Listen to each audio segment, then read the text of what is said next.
बिस्मिल्लाहिर्रहमानिर्रहीम। Today we are going to talk about ketamine hydrochloride. ये हमारा फोर्थ लेक्चर है अमंग आईवी एनेस्थेटिक एजेंट्स। ये क्या है, केटामीन क्या है? केटामीन एक पेनिसाइक्लिन डेरिवेटिव है जो कि इंट्रोड्यूस हुआ था 1965 में। दूसरी बात, इसको इनिशियल जो है वो इट्स जो यूज़ हुआ था वो एज ए एनेस्थेटिक जो है वो यूज़ हो रहा था। अब जो है वो एज ए पोटेंट एनाल्जेसिक और साथ में जो है एंटी डिप्रेसेंट यूज़ हो रहा है। और केटामीन जो है वो प्लेजर एक्टिविटी के लिए भी जो है वो यूज़ होता है। सो ये थोड़ा सा डिफरेंट है among the IV anaesthetic agent because of the dissociative anaesthesia. Dissociative anaesthesia किस तरह? ये जनरलाइज जो है वो डिप्रेशन नहीं करता, ये आपके लिम्बिक सिस्टम और आपके कॉर्टेक्स के बीच में जो है वो क्या करते हैं, डिसोसिएशन वो प्रोड्यूस करते हैं। मतलब आपके ब्रेन जो है वो अवेक होता है बट वो रिस्पॉन्ड नहीं कर पाता। So, talking about the chemical structure, so it's 2-chloropenyl, 2-methylamino, cyclohexono hydrochloride. And talking about the physical property and the presentation, so ketamine जो है वो water soluble है और जो है वो ये जो इसकी जो अवेलेबिलिटी है वो तकरीबन 1% मतलब 3 mg/ml जो है वो अवेलेबल है।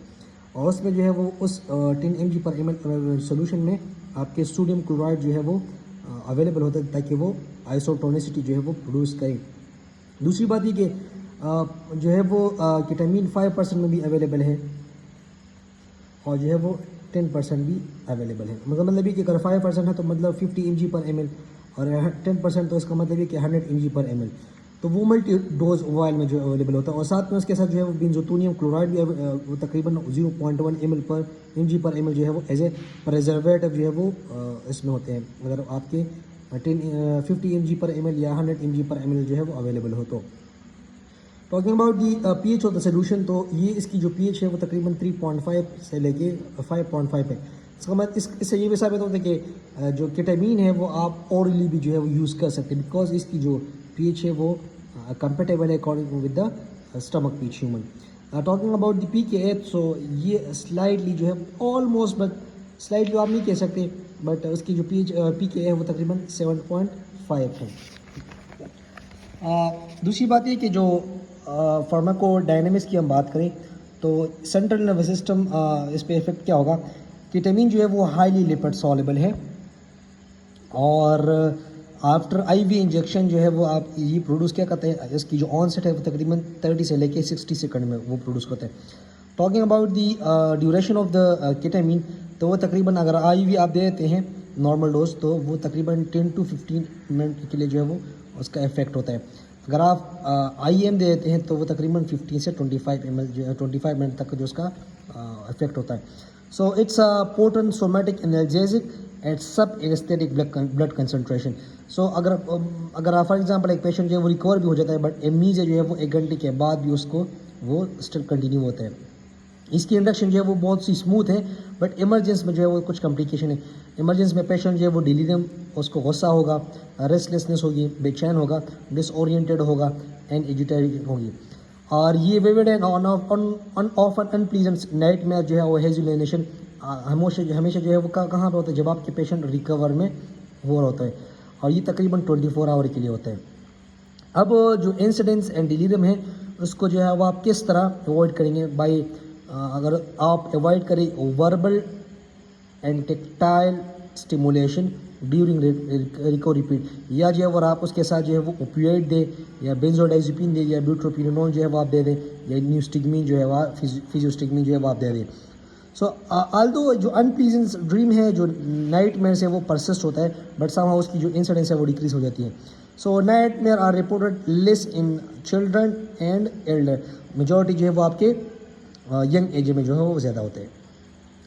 Talking about the EEG changes associated with केटामीन, आपकी जो टीटा वेव्स हैं जो वो उसकी जो वो प्रीडोमिनेंट होता है और जो अल्फ़ा वेव है उस वो रिदम जो है वो लॉस होता है। उसके साथ जो है वो सेरेब्रल मेटाबॉलिक रेट CMR2 जो है वो इंक्रीज़ होता है और सेरेब्रल ब्लड फ्लो इंक्रीज़ होता है और सेरेब्रल जो ब्लड वॉल्यूम है और इंट्राक्रैनियल प्रेशर वो इंक्रीज़ हो। इसका मतलब ये है कि आप उसको न्यूरोसर्जरी में जो है वो यूज़ नहीं कर सकते बिकॉज ये ICP को जो है वो इंक्रीज़ कर जाता है। उसके बाद जो है हम बात करेंगे कि कार्डियोवास्कुलर सिस्टम पर इसका इफेक्ट क्या होगा। केटामीन जो है वो आर्टियल प्रेशर को जो है वो तकरीबन 15% इंक्रीज़ करता है और हार्ट रेट को जो है वो 20% इंक्रीज़ कर जाता है। इसकी वजह से कार्डियक आउटपुट जो है वो इनिशियली ज़्यादा हो जाता है और जो माइकार्डियल ऑक्सीजन डिमांड है वो भी इंक्रीज़ हो जाती है और इसकी हार्ट पे जो है वो पॉजिटिव आइनोट्रोपिक इफेक्ट है और इसकी बिकॉज ऑफ द जो इंक्रीज कैल्शियम इनफ्लक्स जो है वो mediated by cyclic adenosine monophosphate ADP. अब क्या है कि जो माइकार्डियम है वो एड्रेनलिन को मोर सेंसिटिव होता है बट जो सिंपैथेटिक स्टिमुलेशन है पेरिफेरल सर्कुलेशन को वो डिक्रीज हो जाती है और वहाँ पे जहाँ पे अल्फा एड्रेनर्जिक रिसेप्टर है वहाँ पे वेजो डायलेशन होगी और जहाँ पे बीटा रिसेप्टर जो है वो क्या होगा वहाँ पे वेजो कॉन्स्ट्रक्शन होगी। रिस्पिरेटरी सिस्टम में ये होगा कि वहाँ पे ये ट्रांजिएंट एपनी जो है वो जैसे आप आईवी केटामीन देते हैं तो एक शॉर्ट पीरियड के लिए जो है वो एपनिया होता है बट उसके बाद जो वेंटिलेशन है वो स्लाइटली जो नॉर्मल पेशेंट है वो इंक्रीज हो जाती है बट अगर आप नॉर्मल डोज देते हैं तो जो पेरेंजियल एंड लेरेंजियल रिफ्लेक्सेस है वो तो आपके पेशेंट की वो पैटर्न होती है और जो मैकेनिकल वेंटिलेशन जो नॉर्मल वेंटिलेशन है वो मेंटेन होता है कंपेयर टू अदर आईवी जो आपके केटामीन है प्रोफॉल है एंड ट्यूपेंटॉल है बट इसकी जो है वो जो मैन्युफैक्चर है वो गारंटी नहीं देती। सम अगर आप हाई डोज में दे तो फिर उसकी पेशेंट को उसकी जो है वो एयरवे जो रेस्पिरेटरी सिस्टम है वो डिप्रेस हो सकता है। अगर आप हाई डोज में देते हैं तो फिर भी आपके जो एयरवे रिफ्लेक्सेस है वो डैमेज होंगे। ब्रोंकियल मसल जो है वो डायलेट होंगे, इसका मतलब ये है कि आप उसको एस्थमेटिक पेशेंट में दे सकते हैं। स्केलेटल मसल में ये है कि वहाँ पे वेजो कॉन्स्ट्रक्ट जो मसल जो है वो कॉन्स्ट्रक्ट होगा और अगर आप केटामीन यूज़ करें तो साथ में जो है वो आपको मसल रिलैक्सेशन जो है वो रिक्वायर्ड होगी अगर आप जो है वो इंटूबेशन करना चाहते हैं तो।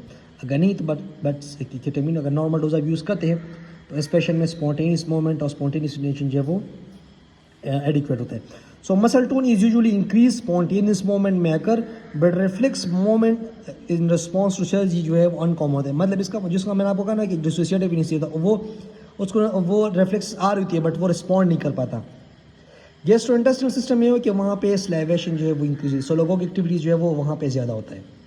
यूट्रस ऑफ प्लेसेंटा में जितना आपके मदर में केटामीन की डोज होगी उतना ही जो है वो आपके फीटस में भी वो होगा। तो मतलब ये क्रॉस जो है वो इजीली क्रॉस करता है।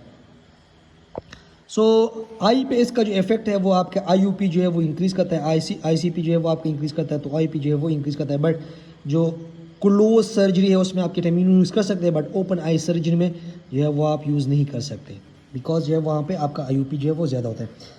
जो फार्माकोकाइनेटिक्स की बात आ जाती तो जो तकरीबन 12% आपकी केटामीन जो है वो एल्ब्यूमिन के साथ जो प्लाज्मा एल्ब्यूमिन के साथ जो है वो प्रोटीन उसके साथ अटैच होता है, बाइंड होता है।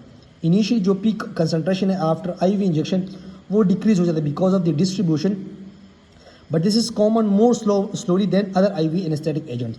मेटाबॉलिज्म जो है वो उसकी प्रीडोमिनेटली कहाँ पे होता है, लिवर पे होता है और बाई किस process, demethylation process and hydroxylation process in cyclohexanone ring जो है वो उसकी हो जाती है। सो अमंग मेटाबोलाइट जो है वो आपके जो मोस्ट एक्टिव है वो नॉरकेटामीन है जो कि इफेक्टिवली केटामीन की तरह होता है। अप्रॉक्सीमेटली 80% जो है वो क्या होता है, वो जो इंजेक्टेड डोजेज है वो किस तरह वो ग्लूकोनाइड जो मेटाबोलाइट्स है उसमें एक्सक्लूड है, तकरीबन 2.5 जो है वो अनचेंज एक्सक्रीट होता है। इलिमिनेशन हाफ लाइफ जो है वो अप्रॉक्सीमेटली 2.5 है which is less than ketamine, propofol and etomidate and thiopental. So distribution and elimination are slower. अगर आप हेरोटेन यूज़ कर रहे हैं, बेंजोडाइज़ेपिन यूज़ कर रहे हैं, बार्बिटूरेट यूज़ कर रहे हैं, इसके साथ ही after IV injection IM injection जो है वो पीक कंसंट्रेशन जो है वो क्या होगा, अचीव अप्रॉक्सीमेटली 20 मिनट में जो है आप वो रिक्वायर्ड होगा अगर आप IM जो है वो यूज़ करते हैं। सो डोजेज की बात करते हैं अबाउट द केटामीन। सो जो इंडक्शन डोजेज है वो आपका IV वो तकरीबन 2 mg पर kg। एल्डर पेशेंट में जो है वो हम डिक्रीज़ कर जाते हैं और जो शॉक पेशेंट उनमें हम डोज डिक्रीज़ कर जाते हैं। In all cases drug should be administer slowly. हमने प्रोफोल की बात की, इथोमेडेट की बात की, केटामीन की हम बात करते हैं वो आपने IV जो है वो स्लो देना होता है। इंक्रीमेंटल डोज जो है वो अगर आप 2 mg पर kg दे देते हैं और बाद में भी आपका पेशेंट जो है वो इसका इफेक्टिव एनेस्थीसिया वो प्रोड्यूस नहीं कर पाता तो आप इंक्रीमेंटल डोज 1 to 1.5 mg पर kg जो है वो आप दे सकते हैं with in every 5 to 10 minute जो है वो आप रिपीट कर सकते हैं। बट 8 से लेकर 10 mg पर kg से आपने ज़्यादा जो है वो IM जो है वो यूज़ कर रहे हैं तो आप 8 से लेकर 10 mg तक आप दे सकते हैं, बाकी आप जो है वो ज़्यादा नहीं दे सकते। फॉर इन्फ्यूजन पर्पसेस जो है वो आप 0.25 से लेके 0.5 mg पर kg जो आप यूज़ कर सकते हैं एज इन्फ्यूजन, या जो है वो आप 50 माइक्स या माइक्रोग्राम पर kg पर मिनट जो है वो आप यूज़ कर सकते हैं। इसमें आपका पेशेंट जो है वो एनर्जीज है तो प्रोड्यूस करेगा, but with those loss of consciousness आपका पेशेंट जो है वो अवेक होगा, बट उसको एनर्जी से जो है वो इफेक्ट होगा। So the adverse effect of the केटामीन, इसमें पोस्ट ऑपरेटिव जो है वो इमरजेंसी डिलीरम जो है वो बहुत ही ज़्यादा है, नाइट मेयर जो है वो एनहेजुलाइजेशन, ये इफेक्ट उसका बहुत बड़ा साइड इफेक्ट है। दूसरी बात है कि हाइपरटेंशन इसके साथ होगी, ब्रेड अटेकिकार्डिया होगा which is very harmful for the hypertension patient और इस्कीमिक हार्ट डिजीज़ पेशेंट, तो उसके लिए जो है वो हाइपरटेंशन अटेकिकार्डिया जो है वो बेस्ट नहीं है, तो इस वजह से हम इस्कीमिक हार्ट डिजीज़ में केटामीन अवॉइड करते हैं। और जो प्रोलॉन्ग रिकवरी में अगर आपके पेशेंट को जो है वो डे केस चाहिए तो उसमें आपका वो इफेक्टिव नहीं है। सो प्रोलॉन्ग रिकवरी की वजह से जो है वो क्या होगा, आपकी केटामीन जो रिकवरी है वो प्रोलॉन्ग हो सकती है, ये एडवर्स इफेक्ट है उसका। स्लाइवेशन जो है वो ज़्यादा होगी बिकॉज ऑफ द सेलेगोग एक्टिविटीज़, तो उसके लिए जो है वो एंटी कोलिनर्जिक जो प्री मेडिकेशन है वो रिक्वायर्ड होती है, जिसका एट्रोपिन ग्लाइकोपाइलेट हम देते हैं। दूसरी बात है कि इनके साथ इंट्राक्रैनियल प्रेशर जो है वो इंक्रीज़ होता है एंड साथ में जो है वो IOP भी इंक्रीज़ होता है। एलर्जिक रिएक्शन जो है वो भी डॉक्यूमेंटेड हो चुके हैं, रिपोर्ट हो चुके हैं उन पेशेंट में जिनमें केटामीन हम यूज़ करते हैं।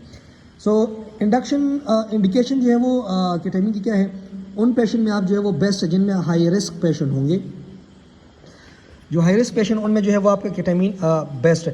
केटामीन यूजफुल इन शॉक पेशेंट जिनमें हाइपोवॉल्यूमिक शॉक जो है वो बेस्ट है, उनमें जो है वो आप केटामीन दे सकते हैं, या उनमें जिनमें आर्टियल प्रेशर जो है वो डिक्रीज़ हो या हाइपोवॉल्यूमिया हो।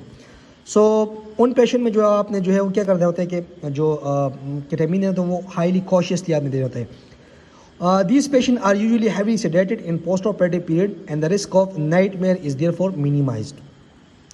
पीडियाट्रिक में जो वो आप दे सकते हैं, अगर आप उनके जो है वो पास नहीं कर सकते या कैथेटराइजेशन करते हैं या जो है वो स्मॉल प्रोसीजर करते हैं, सर्कमसिजन करते हैं, तो आप IUM भी लगा सकते हैं और IV भी यूज़ कर सकते हैं। So children undergoing minor surgery या investigation, cardiac catheterisation, ophthalmic examination, EUA जिसको हम कहते हैं एग्जामिनेशन अंडर एनेस्थीसिया, रेडियोथेरेपी है या ये सारे जो है वो अंडर केटामीन एनेस्थीसिया जो है वो बेस्ट हो सकते हैं। डिफ़िकल्ट लोकेशन में जहाँ पे कैजुअलिटीज़ हो, वॉर लोकेशन हो, उसमें जो है वो आप केटामीन यूज़ कर सकते हैं। एनाल्जेसिया एंड सेडेशन अगर आप चाहते हैं तो उसमें भी जो आप यूज़ कर सकते हैं, जहाँ पे अगर आपका वो पेशेंट जिनका फ्रैक्चर जो है वो निक ऑफ द फीमर जो है वो फ्रैक्चर है, उसमें आप पोजीशन करना चाहते हैं तो इनिशियली आप जो है वो दे सकते हैं।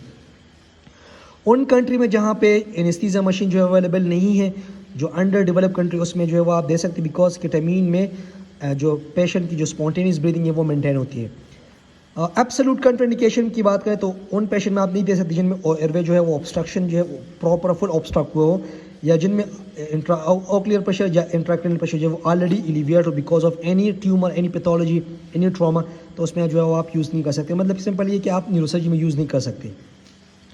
प्रिकॉशन कार्डियोवास्कुलर पेशेंट, जहाँ पे अगर फॉर एग्जांपल एक पेशेंट आपके हाइपरटेंसिव हो या इस्कीमिक हार्ट डिजीज़ पेशेंट हो, तो उसमें आपने जो है वो केटामीन बहुत ही एहतियात से देना होता है। दूसरी बात है कि रिपीटेड जो है वो आप एडमिनिस्ट्रेशन कर रहे हो चाहते हो, तो उसमें भी आपने केटामीन जो है वो कॉशियसली यूज़ करना होता है, बिकॉज उसकी जो प्रोलॉन्ग जो स्लीपिंग पैटर्न है और जो ईटिंग पैटर्न है वो डिस्टर्ब हो सकता है। अगर आपको विजुअल स्टिमुलेशन चाहिए होता है तो उसमें जो है वो केटामीन आपके जो विजुअल स्टिमुलेशन है वो पूरली सप्रेस कर सकता है। इस वजह से अगर आपको विजुअल स्टिमुलेशन रिक्वायर्ड है तो उसके लिए आपने जो है वो, अगर आप विजुअल स्टिमुलेशन को सप्रेस करना चाहते हैं तो आपने जो है वो केटामीन के साथ ओपियोइड लाजमी नहीं है। आउट पेशेंट एनेस्थीसिया में जो है वो बिकॉज उसकी जो रिकवरी है वो प्रोलॉन्ग हो सकती है, इमरजेंस फिनोमेना, इस वजह से जो केटामीन है वो unsuitable for out patient anaesthesia. So this was all about the IV anaesthetic agents. Next जो है वो हम लोकल एनेस्थेटिक स्टार्ट करेंगे। If you have any question you can ask me and thank you so much.